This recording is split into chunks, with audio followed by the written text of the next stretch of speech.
Most people believe success is denied to them by circumstance, by money, by background, by bad luck, by the world itself.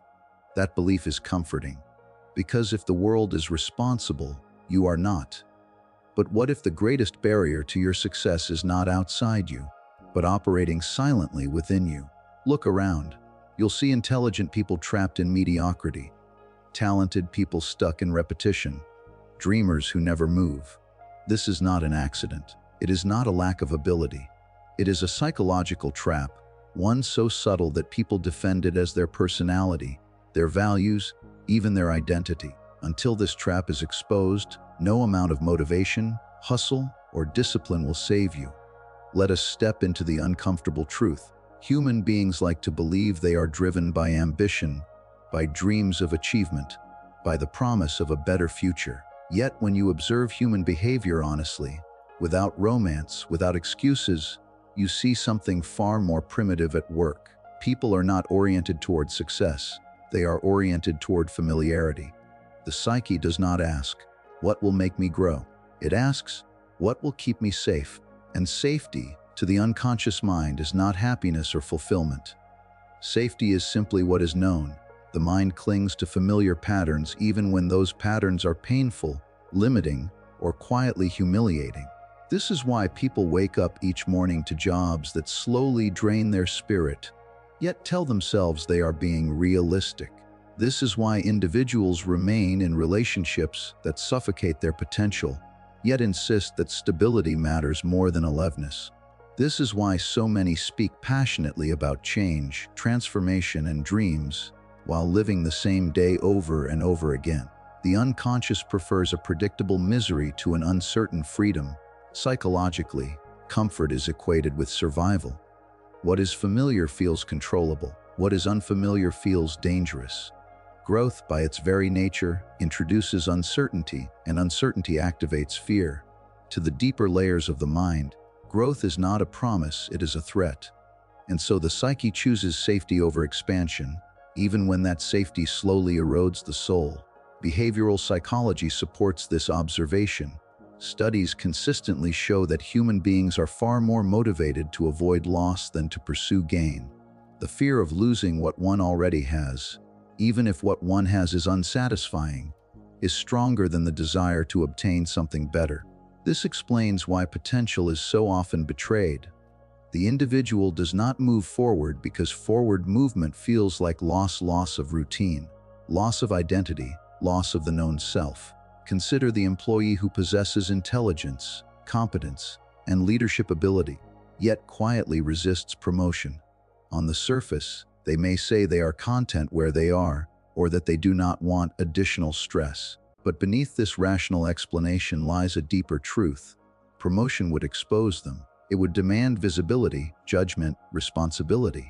For years, they have lived safely as the unnoticed worker, the one who is not evaluated too closely, not held fully accountable, not truly seen. Success would dismantle this identity. It would force them to confront who they are capable of becoming. And so, without consciously deciding it, they remain where they are. This is not laziness. It is psychological self-preservation. The mind protects the identity it knows, even if that identity is small. Comfort is not merely external, it is internal. People grow attached to the image they have of themselves, even when that image is restrictive. To abandon comfort is not just to change circumstances, it is to risk losing the story one tells about who they are. What makes this trap especially powerful is that it operates invisibly. The individual genuinely believes they are being cautious, practical, responsible. They do not experience their resistance as fear, they experience it as reason. Yet the psyche is clever in its defenses. It disguises fear as logic, stagnation as stability, avoidance as wisdom. In this way, comfort becomes a silent prison, one with no bars, only habits. Success, then, is not rejected because it is impossible, but because it demands a psychological departure from the familiar self. It asks the individual to tolerate discomfort, uncertainty, and the temporary loss of orientation. And for most people, this is intolerable. The unknown feels like standing at the edge of an inner abyss. Remaining where one is, even if it is painful, feels like solid ground. Until a person becomes conscious of this unconscious love of comfort, they will continue to wonder why their life never changes. They will search for external explanations while ignoring the internal allegiance to safety. Growth begins not with confidence or motivation, but with the willingness to endure the discomfort of unfamiliarity.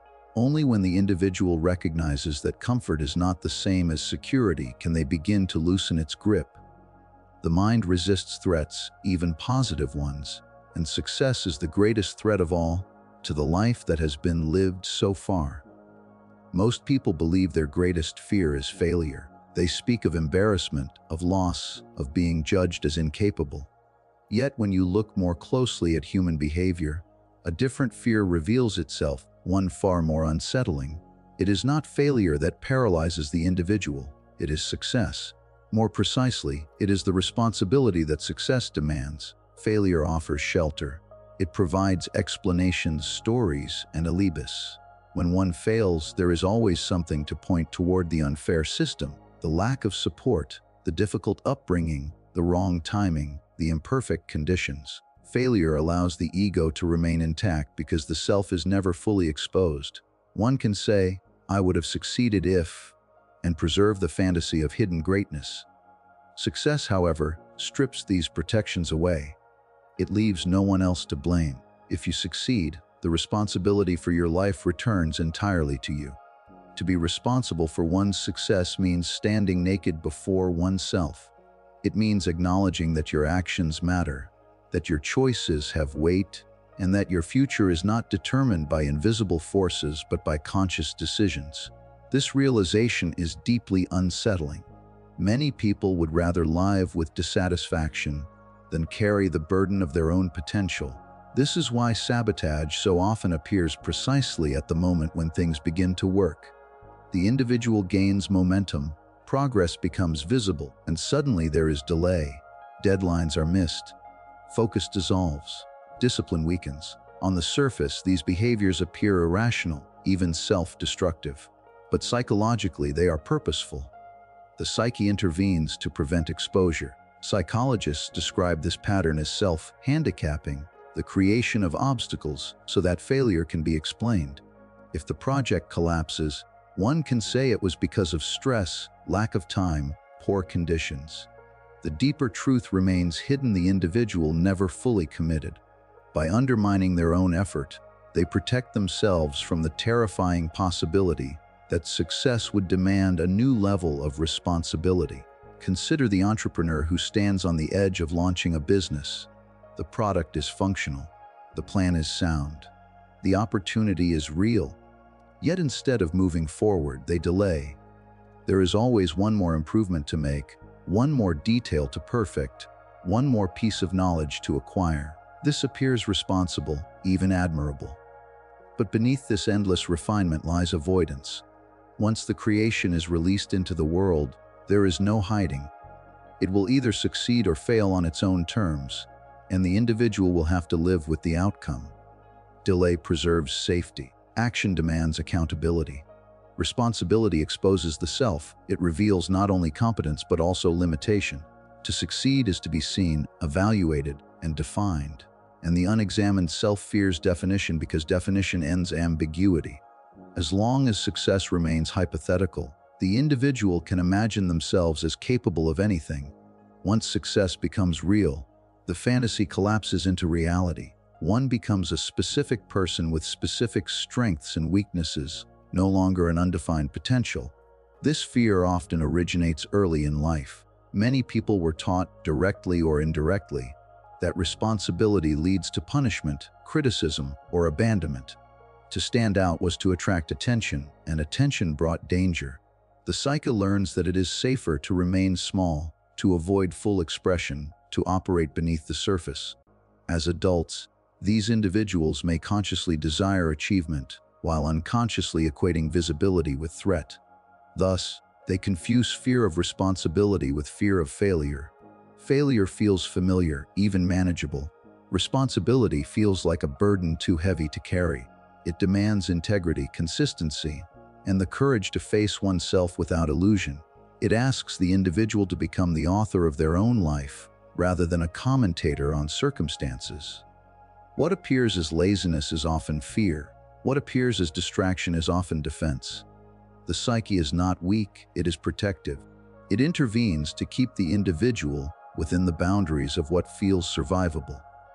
But these boundaries are rarely aligned with growth. They are shaped by past wounds, inherited beliefs, and unresolved inner conflicts. To move beyond this trap, one must recognize that responsibility is not a punishment. It is a claim of ownership over one's existence. Success does not demand perfection. It demands presence. It asks you to stand behind your actions and accept their consequences, without hiding behind excuses. The fear that emerges is not something to be eliminated but understood. When responsibility no longer feels like exposure, but like authorship, the psyche loosens its grip.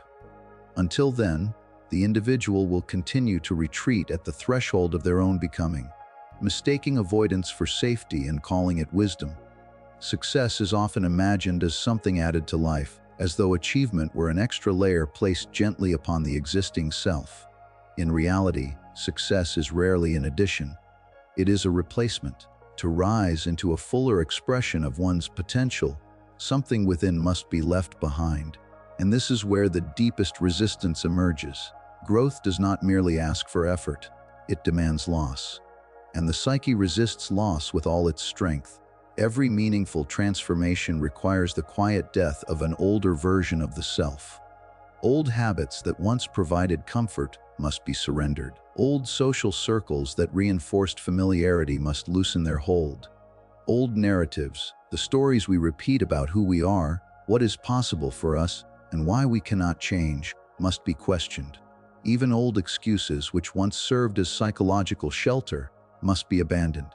These elements are not superficial, they form the architecture of identity. To dismantle them is to feel momentarily unmoored, as though the ground beneath one's life has shifted.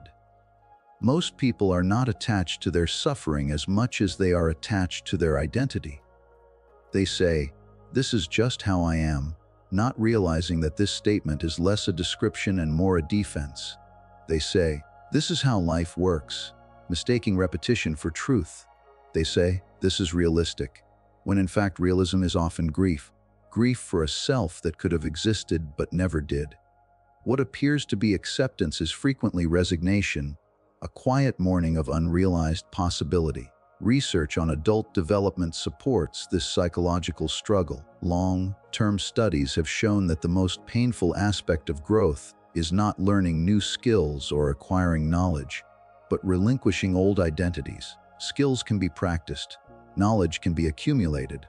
Identity, however, must be surrendered, and surrender feels like death to the ego. The mind does not easily release the image it has spent years constructing and defending. Consider the individual who grows up in struggle, surrounded by limitation, scarcity, and shared hardship. Over time, these conditions form not only circumstances but bonds. Loyalty is created. Belonging is defined through sameness. When this person begins to succeed, something unexpected occurs, not pride, but guilt. Their progress separates them from the people who once defined their world. Their achievements create distance where closeness once lived. Conversations change. Silences grow. The individual feels as though they are betraying their roots simply by moving forward.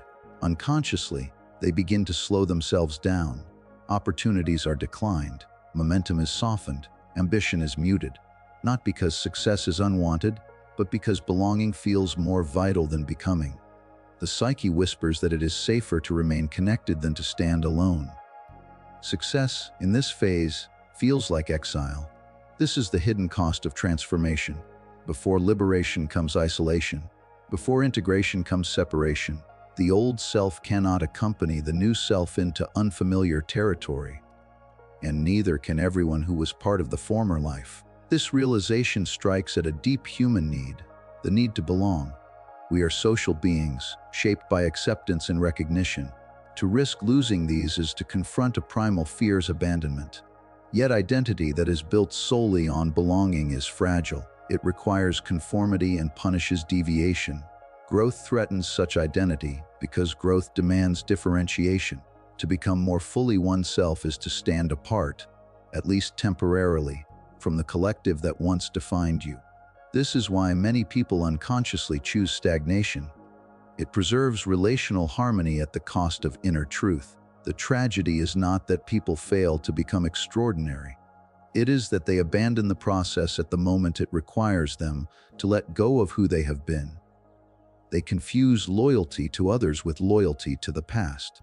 They mistake discomfort for danger, and so they retreat into familiar patterns, telling themselves they are being sensible, humble, or realistic. Success does not ask you to reject your past. It asks you to transcend it. But transcendence requires courage, the courage to endure misunderstanding, distance, and temporary loneliness. It requires the willingness to be seen as different, even by those you love. Only then can the individual discover that belonging and becoming are not enemies, but stages. First, one must stand alone. Later, one may return, not diminished, but transformed, capable of relating from wholeness rather than fear. Potential is one of the most seductive forces in the human psyche. It carries the promise of greatness without demanding its price. To live in potential is to feel exceptional without exposure, to sense one's own depth without ever testing it against reality. The mind finds this state deeply comforting. As long as something remains unattempted, it remains unblemished. It cannot fail, it cannot disappoint, and it cannot contradict the image one holds of oneself. In this way, potential becomes a refuge rather than a beginning. The fantasy of potential is perfect precisely because it is unreal. Within it, one can imagine infinite outcomes, all favorable, all validating. The moment action enters, this perfection collapses.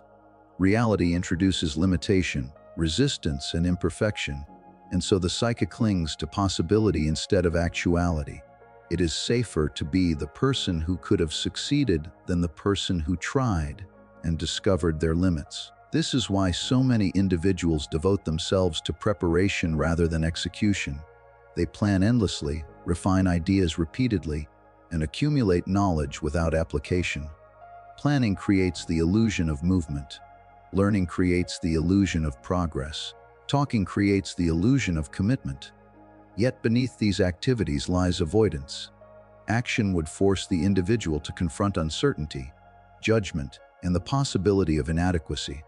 Potential allows the self to remain admired internally, untouched by external reality. Neuroscience offers insight into this phenomenon. Studies show that imagining success activates the same reward centers in the brain as achieving it. The mind receives a chemical reward without effort, struggle, or risk. This explains why visualization without action can become addictive. One feels motivated, inspired, and capable, yet nothing changes. The body remains still while the mind celebrates imagined victories.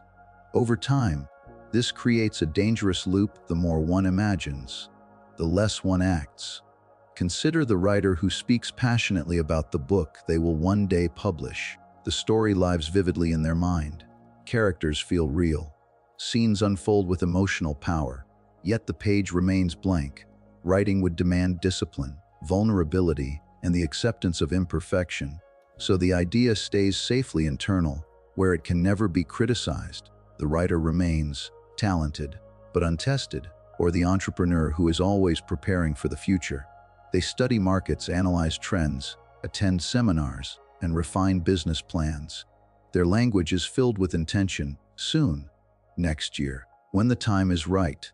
But the venture never begins. Launching would expose them to rejection, to financial risk, to public failure. Potential preserves dignity, action risks humiliation. Then there is the individual who is almost disciplined. They begin every Monday. They reset every month. They promise transformation after every setback. This cycle feels productive, even hopeful. Yet it avoids the deeper commitment required to endure discomfort beyond motivation. Potential allows repeated rebirth without responsibility. One can always start again because nothing has truly begun. Living in potential creates a subtle form of superiority. One can believe they are more capable than those who have acted and failed. Failure, after all, reveals limitation. Potential hides it. The individual may even criticize others for their imperfect attempts, not realizing that imperfection is the cost of reality. Those who act trade fantasy for experience. Those who do not act trade growth for comfort. The tragedy of this addiction is not that potential is wasted, but that identity becomes trapped in it. The person begins to define themselves by what they might do rather than what they do. Over time, this creates a quiet emptiness. The imagined life grows richer while the lived life remains small. And yet the psyche resists change, because action would shatter the illusion that has protected the ego for so long. Action demands courage because it demands surrender. One must surrender the fantasy of perfection, the safety of anonymity, and the comfort of imagined excellence. To act is to allow reality to speak back, to accept feedback, and to be shaped by experience. This is frightening because it places the self in dialogue with the world rather than in isolation with its dreams. Potential feels like success without exposure. It allows the individual to feel special without being seen. But growth does not occur in imagination alone. The psyche matures through confrontation with reality. Only when potential is risked does it become power. Until then, it remains a beautiful illusion, one that comforts the mind while quietly impoverishing the soul. The most dangerous obstacle to success is not ignorance, fear, or even lack of opportunity. It is far more subtle and far more intimate. It is the unconscious attachment to suffering. Many people do not merely endure hardship, they organize their entire identity around it. Struggle becomes the story through which they understand themselves and the world. Pain gives their life a sense of meaning. Without it, they would not know who they are. From early life, the psyche learns to survive by forming narratives. These narratives explain why things are the way they are, and more importantly, who we must be to endure them. When life has been difficult, the individual often builds strength, resilience, and moral worth around that difficulty. Endurance becomes virtue. Survival becomes identity. Over time, suffering is no longer just an experience. It becomes a psychological home. This is why complaints so often function as connection. Shared pain creates belonging. Shared struggle forms bonds. To speak of hardship is to be understood, recognized, and validated. In this way, suffering becomes socially reinforced. It is no longer something to escape, but something that ties the individual to others and to themselves. To let go of struggle would feel like betrayal of one's past, of one's people, of one's own narrative. When such a person begins to succeed, confusion arises. The external problem dissolves, but the internal structure remains. Without hardship, the identity built around it begins to collapse. The individual asks, often unconsciously, "If I am no longer struggling, who am I?" This question is terrifying. It opens an inner void.